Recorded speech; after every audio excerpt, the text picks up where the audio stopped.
Oui, bonjour, donc moi c'est Patrick Pruneau, le responsable de la minoterie Pruneau.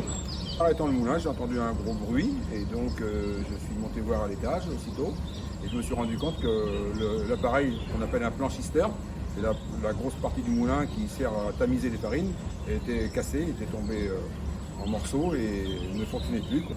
J'étais un petit peu surpris puisque toute ma carrière, même j'ai repris l'affaire après mon père, ça n'était jamais arrivé. Et là, donc plus de blanchisseur, ça veut dire plus de moulin. Amélie de cabinet Colomé a pris contact et elle s'est organisée pour faire une rencontre sur place, donc un débat, pour voir comment allait réagir l'assurance. Parce qu'au tout départ, l'assurance pensait que c'était juste une poutrelle à remplacer et que l'appareil allait être réparable. Donc, ce qui n'était pas le cas, et donc on a été obligé un petit peu de se battre pour leur dire que si on faisait une soudure sur cet appareil-là, automatiquement ça allait recasser et puis peut-être un jour blesser quelqu'un. Donc le débat était un petit peu là-dessus lors de la première réunion.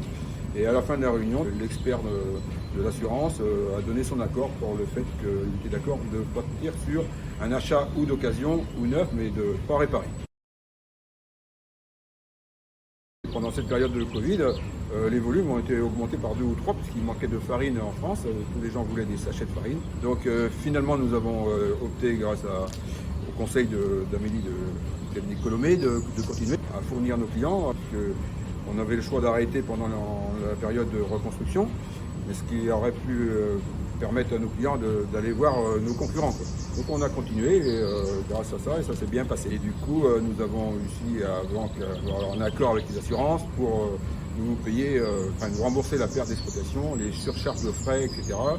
Que ça a occasionné, mais du coup on a conservé notre clientèle et on est reparti finalement début août. Ça a duré pratiquement 6 mois, parce que les pièces étant bloquées en étranger, le matériel acheté n'était pas français, ça venait de Turquie, c'était bloqué par le Covid, et voilà. On a eu pas mal de péripéties, mais là, ça y est, c'est reparti.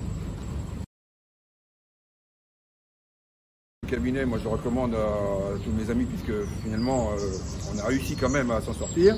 Maintenant, donc, on est équipé d'un moulin un peu plus moderne qu'avant, donc c'est même mieux, c'était un mal pour un bien, puisque du coup on arrive à produire mieux et plus propre, et ça s'est très très bien passé.